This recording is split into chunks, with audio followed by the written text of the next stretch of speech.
Welcome back to the channel, everyone. Got a quick one for you here. This is the Trx4m that I did a bunch of mods on, and I figured out how to move the ESC forward, focus, so that, you know, it kind of helps with the CG slightly, moves it a little bit more forward.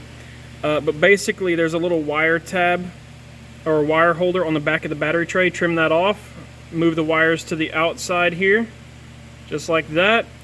And then you can slide the ESC forward, but again, you can only use the rear screws back here to hold it in.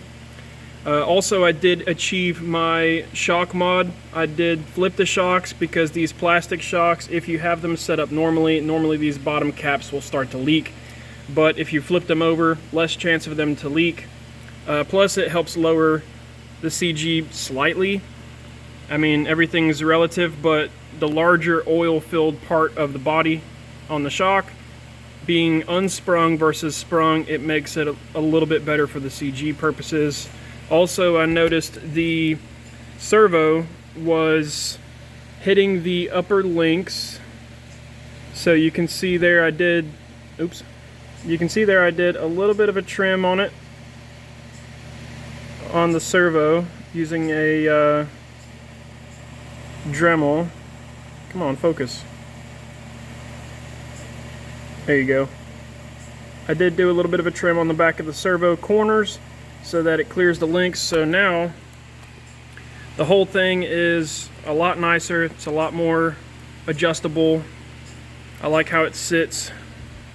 It does torque twist, but you know, that's okay. Also, the front bumper, I noticed that you could do something to tuck the front bumper.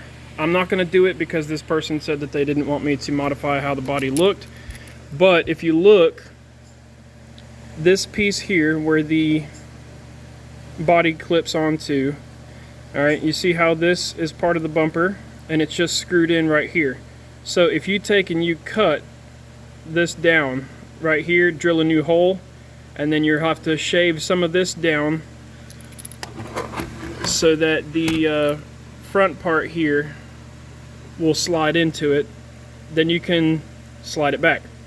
So tip, if you're wanting to look, or if you're wanting to trim this bumper back and try to get it to tuck in, just cut the screw hole length of it off right there on both sides. Then you'll have to trim a little bit here, drill a new hole on the side, and then you can just slide it back and screw it right in. Easy. Don't know if you can do the same for the back, because the back has all this extra material here. But you can try it, see if it'll work. But yeah, super sweet, man. I like how this thing turned out. It turned out really nice. Now the suspension is a lot more free to move. Flex is, you know, I mean, it's a bit, not dramatic, but those shock keys or shock towers, the bigger tires kind of make it seem like it doesn't flex as much. But I think it turned out really well. But anyway, just wanted to give you a little update on, you know, the little shock mod that I did. Basically, just like I said in the build video, take the shock apart. The bottom cap down here has 2 O-rings and like a little guide or a spacer. Pull all those out, wipe off the oil, and then put a little bit of marine grease on them, just a little bit, and then reassemble the shock, fill it up. I did 15 weight oil, or you can dump the oil in a little bowl and try to reuse it, but you're probably going to lose a bit, so reassemble it and you're good to go. A lot more freed up to move. The whole truck feels a lot more loose, which is good. And trimming the back of that servo there allows the front to actually fully extend, because when it was fully extending before it was hitting it, you can kind of see where that upper link would be digging into the servo up there. But just trim the back of the servo, you're good to go. Easy. Thank you guys for watching.